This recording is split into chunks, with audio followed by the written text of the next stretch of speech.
کرنے کی کوشش کر رہی مداخلت، اور ایسا لگتا بھی ہے، لوگ کہتے بھی کہ بڑی مجبوری میں جے پی سی میں یہ بل گیا ہے، بہت پریشر میں. تو کیا مطلب آپ جو ہے اس کو کس طریقے سے دیکھتے ہیں؟ کیا اس پہ کوئی قانونی کارروائی یا کیا ہے؟ ہوم منسٹر کے بیان کے بعد مجھے یہ لگتا ہے کہ اس ایک کھلونا دے دیا ہے کہ لوگ اس میں مست ہو جائیں.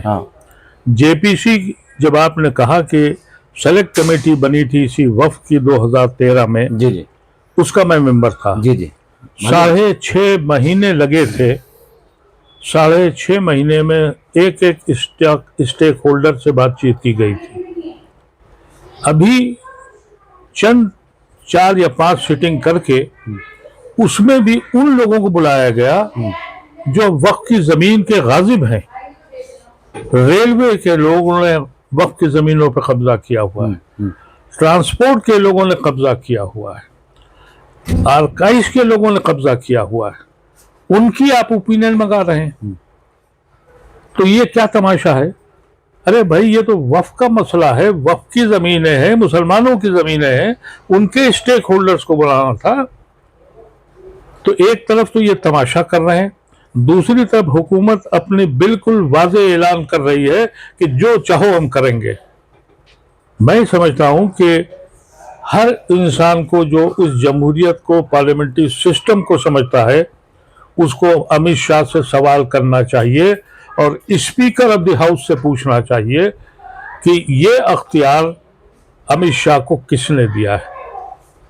اگر اس پہ کوئی ایکشن اسپیکر نہیں لیتا ہے اور امت شاہ معافی نہیں مانگتے ہیں تو اس کمیٹی کی کوئی حیثیت نہیں ہے. یہ کمیٹی بالکل ڈیفینکٹ ہو چکی ہے کہ آپ بیچ میں انفلوئنس کرنا چاہتے ہیں ممبران کو جو اپنی اوپینین رکھے. ایسا ہندوستان کی تاریخ میں کبھی نہیں ہوا. ASI نے بھی ایک ریکمنڈیشن دی ہے ادیب صاحب، جیسے خبر آئی ہے کہ صاحب یہ جو آثار قدیمہ کی مساجد ہیں تو یہ وقف بورڈ کے انڈر میں کیوں ہیں؟ یہ تو ہمیں ملنی چاہیے، اس کو ہم چلائیں گے. اور جو ASI کے انڈر میں ہیں، ہم دلی میں دیکھتے ہیں تقریباً 55-56 مسجدیں بند ہیں، اس کے علاوہ اور جگہ بند کر دی ہے ASI نے. تو یہ ڈیمانڈ کیا مسجدوں کو بند کرنے کے لیے، یا اس کے پیچھے کیا لاجک کیا ہے؟ کوئی ایک مسجد بتا دیجئے جو ASI کے انڈر ہو جہاں نماز ہو رہی ہو. ہر وہ مسجد چل رہی ہے جو وقف کے انڈر میں ہے. یہ چاہتے ہیں کہ جو مسجدیں وقف کے اندر سے ہٹا کے ASI کو دے دی جائیں، ان پہ بھی تالے ڈال دیں. ان کی نگاہ تو جامع مسجد پر بھی ہے، ان کی نگاہ تو فتح پوری مسجد پر بھی ہے. آپ دیکھیے مہرولی میں کیا ہو رہا ہے کہ مہرولی میں وہ نماز کی مسجدیں ہیں، وہاں ہم سجدے نہیں کر سکتے. وہ عیاشی کے اڈے بنے ہوئے ہیں. بالکل. اور وہاں آپ جا کے دیکھیں کہ کیا حالت ہے. وہاں پر ایک چپراسی بٹھالا ہوا ہے جو آوارہ قسم کے لڑکے لڑکیوں کو اندر بھیجتا ہے، اور وہ جگہ جہاں ہم سجدے کرتے تھے وہاں عیاشیاں ہو رہی ہیں. یہ چاہتے یہ ہیں کہ ہندوستان میں ہر مسجد پہ یہ قبضہ کر لے. ASI جو ہے وہ ہمایوں کا مقبرہ تو چھوڑ سکتی ہے لیکن مسجد نہیں چھوڑ سکتی، کیونکہ وہاں عبادت ہوگی، وہاں اللہ کا نام لیا جائے گا، وہاں اللہ کے آگے سجدے ہوں گے. یہ برداشت نہیں ہے.